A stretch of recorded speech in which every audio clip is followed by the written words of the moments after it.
Bismillahirrahmanirrahim. Selamat siang Bu Arin. Selamat siang Pak Agung. Gimana kabarnya Bu? Alhamdulillah baik Pak Agung. Dan hari ini semangat sekali karena ada janji bertemu Pak Agung meskipun hanya tatap maya. Pak Agung bagaimana?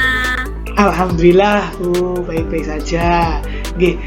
Bu Arin minta waktunya sebentar untuk wawancara. Nah, di sini kebetulan saya mendapat tugas PPG yaitu wawancara bersama pakar. Nah, di sini Bu Arin saya anggap sebagai pakar saya dalam pembelajaran. Bersedia nggih Bu Arin nggih? Ya, terima kasih Pak. Bersedia dengan senang hati Pak. Oke. Lanjut mohon langsung ke pertanyaan nggih Bu Arin nggih. Silakan Pak Agung. Untuk yang pertama Bu Arin, untuk identifikasi masalah yang saya hadapi pada siswa saya itu yang di kelas 5 itu terdapat beberapa siswa saya itu yang mengalami kesulitan belajar dan kurang aktif dalam pembelajaran. Nah, di sini menurut Bu Arin kira-kira apa ya yang menjadi penyebab hal tersebut? Kalau untuk penyebab dari anak yang kurang minatnya ya Pak ya, minatnya apa kemampuannya Pak? Sebagian anak itu mengalami kesulitan belajar Bu dan kurang aktif dalam pembelajaran. Oh iya, itu termasuk dalam kendala kegiatan pembelajaran ya Pak. Seharusnya justru Pak Agung yang melakukan identifikasi dari alasan mereka Pak. Pak Agung sebaiknya melakukan identifikasi apa penyebabnya sehingga nanti ke depannya bisa menemukan solusinya. Begitu Pak Agung. Kalau menurut Bu Arin sendiri kira-kira mungkin yang terjadi, kemungkinan yang terjadi itu apa nggih Bu Arin? Mungkin saya pembelajarannya yang mungkin belum sesuai dengan peserta didik atau gimana Bu Arin? Iya, itu bisa dari penyebab itu kan bisa dari pihak kita sebagai guru, juga dari siswa, mungkin dari kita belum menurut anak kurang menyenangkan menyampaikan materi, atau mungkin kita bisa merefleksi Pak, mungkin kita kurang menguasai materinya, mungkin kita perlu merubah metode kita. Ya itu tadi yang utama kita lakukan identifikasi sehingga bisa menentukan langkah terbaik yang akan kita lakukan bagaimana memperlakukan anak-anak tersebut. Bisa juga itu dari pihak siswanya, mungkin latar belakang dari keluarganya, mungkin daya dukung dari sarana prasarana anak-anak tersebut, begitu Pak Agung. Terima kasih Bu Arin. Kemudian untuk permasalahan yang kedua Bu Arin yang saya hadapi yaitu di kelas 5 yang saya ajar itu masih ditemukan minat baca siswa yang rendah. Kira-kira menurut Bu Arin apa yang menjadi penyebab hal tersebut kalau menurut kacamata Bu Arin? Kalau melihat anak itu sudah kelas 5 ya Pak ya, tentu yang utama karena pembiasaannya kurang, karena sudah kelas 5. Kalau dari kelas awal sejak dini sudah terbiasa, dibiasakan untuk membaca, otomatis anak itu sudah menjadi budaya dia, jadi membaca merupakan kebutuhan dia. Jadi yang utama kalau sudah kelas 5 malas membaca tentunya karena pembiasaannya yang kurang. Itu Pak Agung. Wah mantap Bu jawabannya nggih. Nanti mungkin saya bisa mengidentifikasi Bu kembali Bu nggih. Kemudian untuk masalah selanjutnya Bu, di kelas saya itu terkadang ada beberapa siswa yang kurang semangat dan termotivasi dalam kegiatan pembelajaran sehingga mengakibatkan menurunnya hasil belajar. Nah, menurut Bu Arin, kacamata Bu Arin, menurut apa yang menjadi penyebab hal tersebut Bu? Kalau minat anak ya Pak ya, itu kan mungkin kalau dia tidak berminat untuk belajar ya Pak, kurang tertarik pada pembelajaran begitu ya. Itu mungkin dari kita sebagai guru ya, kata kuncinya tadi Pak harus mengidentifikasi mungkin materi itu dia kurang tertarik, mungkin kurang sesuai dengan potensi dia, mungkin gaya belajar dia, cara kita menyampaikan tidak sesuai dengan gaya belajar dia, sehingga dia merasa bosan, merasa tidak tertarik, begitu Pak. Oke. Kira-kira kalau akibat dari learning loss pandemi itu kira-kira mungkin apa mboten nggih, Bu? Bisa juga karena anak sudah terbiasa pembelajaran yang daring, anak dipegangi ini gadget, pembelajaran yang daring, anak akhirnya salah penggunaan handphone, salah penggunaan sarananya, sehingga ya itu anak kurang tertarik saat pembelajaran tatap muka, jadi itu ya jadi masalah untuk kita. Oke. Kemudian Bu Arin untuk masalah selanjutnya, Bu Arin, di kelas saya itu saya menemukan beberapa siswa yang tugas rumahnya dikerjakan oleh orang tua atau dikerjakan di tempat bimbel, di mana dalam proses pengerjaannya itu tanpa melibatkan siswa. Kalau menurut Bu Arin, apa yang menjadi penyebab terjadinya tersebut, Bu?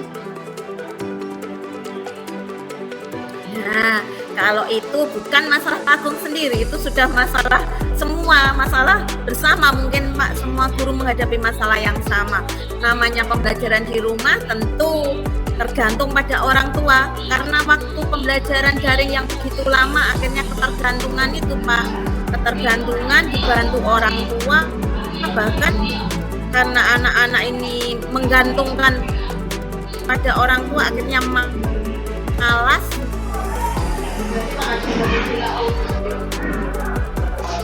Oke, berikutnya Bu Arin, permasalahan lagi yang saya hadapi itu di kelas saya. Itu saya menemukan beberapa siswa yang kurang diperhatikan perkembangan belajarnya oleh orang tuanya. Nah, menurut Bu Arin, kira-kira apa penyebab atau yang menjadi latar belakang hal tersebut, Bu Arin? Kalau itu ya masalahnya ada di latar belakang keluarga ya Pak ya. Orang tua mungkin karena kesibukan orang tua, dan kalau kita berpikir positif mungkin itu karena orang tua terlalu percaya pada guru, jadi masalah pembelajaran, masalah ini ilmu yang anak-anak dapatkan itu sudah pasrah aja kepada guru, karena percaya pada guru. Kalau sudah belajar dengan guru, orang tua lepas tangan, begitu. Itu kalau kita berpikir positif. Kalau negatifnya mungkin ya orang tuanya yang memang kurang perhatian, tidak peduli pada anak, lebih mengutamakan kegiatan orang tua sendiri, begitu Pak. Berarti kalau yang positifnya itu berarti orang tua sudah melimpahkan sepenuhnya tanggung jawab belajar itu kepada kita, Bu. Untuk negatifnya mungkin orang tua itu sibuk terus, mungkin karena kepercayaannya kalau guru itu sudah tanggung jawabnya guru kalau masalah belajar anak. Bu Arin. Kemudian untuk permasalahan selanjutnya, Bu Arin, terkadang dalam mengajar itu saya kesulitan dalam menentukan model-model pembelajaran yang inovatif, Bu Arin. Menurut Bu Arin, melihat saya itu apa yang menjadi penyebab hal tersebut, Bu Arin, kira-kira? Penyebab kendalanya untuk Pak Agung berinovasi dalam pembelajaran, gitu ya Pak? Penyebab yang saya itu sulit untuk menentukan model-model pembelajaran yang inovatif. Lah itu kira-kira apa Bu Arin penyebabnya, mungkin untuk saya refleksi atau introspeksi diri. Kalau untuk refleksinya Pak Agung mungkin ya dari Pak Agung untuk menambah wawasannya, mungkin model tentang Pak Agung sendiri mungkin belum begitu memahami model-model yang inovatif itu yang bagaimana, sehingga ya secara dari intern, dari Pak Agungnya sendiri menambah pemahaman tentang model yang inovatif, sehingga Pak Agung bisa menyesuaikan mana yang bisa dipilih kemudian dimatangkan untuk dilaksanakan, diterapkan pada anak. Seperti itu gitu Pak. Kemudian dilihat juga pada materinya apa yang sesuai dengan model yang akan kita terapkan. Kemudian pada yang utama juga pertimbangannya adalah anak tertarik enggak dengan model yang kita terapkan, gitu Pak. Oke, terima kasih Bu Arin. Untuk masalah selanjutnya Bu Arin, dalam mengajar itu terkadang pelaksanaan pembelajaran yang saya lakukan itu tidak sesuai dengan perencanaan atau RPP yang saya buat Bu Arin. Menurut Bu Arin, apa yang menjadi penyebab tersebut Bu Arin? Kalau mengajar tidak sesuai dengan RPP itu wajar Pak, semua guru juga seperti itu. Namanya rencana itu kan angan-angan kita yang akan kita lakukan seperti itu. Ada prakteknya pasti tidak sesuai, itu hal yang wajar selama masih pada jalurnya sesuai tujuannya tercapai, itu tidak masalah Pak. Kalau penyebabnya mungkin ya karena situasi juga bisa merubah rencana tersebut, mungkin kendala-kendala dari luar, kendala-kendala dari diri kita sendiri itu juga bisa merubah semua rencana. Tapi selama tujuan tercapai saya rasa tidak menjadi masalah Pak. Oke, terima kasih Bu Arin atas jawabannya yang sangat memuaskan ini. Kemudian permasalahan selanjutnya Bu Arin, dalam beberapa materi itu saya menemukan perbedaan persepsi pemahaman siswa Bu Arin, terutama pada bidang studi matematika dan IPA. Contohnya misalnya perbedaan persepsi antara misalnya sifat air Bu Arin. Sifat air itu sifat air ada yang berbicara sifat air itu yang tenang, air yang tenang selalu datar. Kemudian ada yang mempunyai persepsi air yang tenang itu tidak selalu datar, ada yang cembung juga. Kemudian ada yang bilang juga sifat air yang tenang itu cekung, contohnya di dalam gelas. Lah, di sini Bu Arin, menurut Bu Arin apa yang menjadi penyebab hal-hal tersebut bisa terjadi Bu Arin? Pak Agung ngajar kelas 5 ya. Oke, kelas 5 Bu Arin. Kalau kelas 5 itu juga masih anak-anak Pak. Kalau ada konsep anak-anak hanya kan tidak bisa dibayangkan Pak. Jadi penyebabnya ya karena anak-anak tidak melihat langsung, tidak bisa memegang langsung, tidak bisa menghadapi langsung. Nah, jadi kalau misalnya melakukan mendeskripsikan sifat air, sebaiknya ya anak-anak menghadapi langsung pada benda yang nyata, melihat air. Jadi anak-anak bisa menyimpulkan sifat air itu dengan sama konsepnya dan juga secara tepat begitu Pak. Nggih, mantap Bu Arin jawabannya. Nggih, berikutnya Bu Arin untuk yang masalah yang selanjutnya itu di kelas saya itu saya menemukan sebagian siswa masih kesulitan dalam menyelesaikan soal-soal HOTS Bu Arin. Menurut Bu Arin, apa yang menjadi penyebab hal tersebut Bu Arin?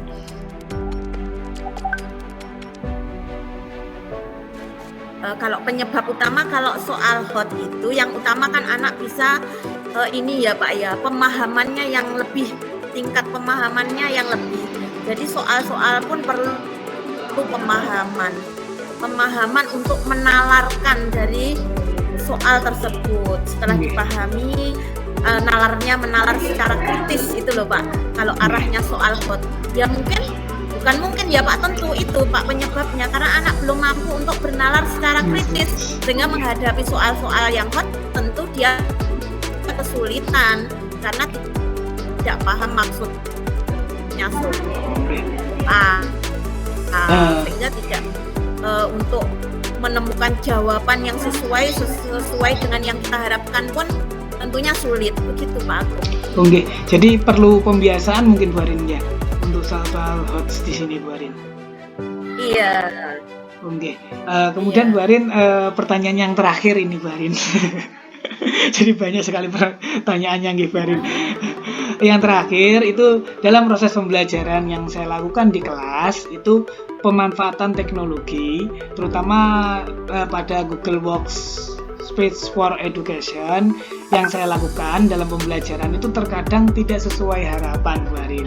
Nah, menurut Bu Arin, kira-kira apa yang menjadi penyebab hal tersebut Bu Arin?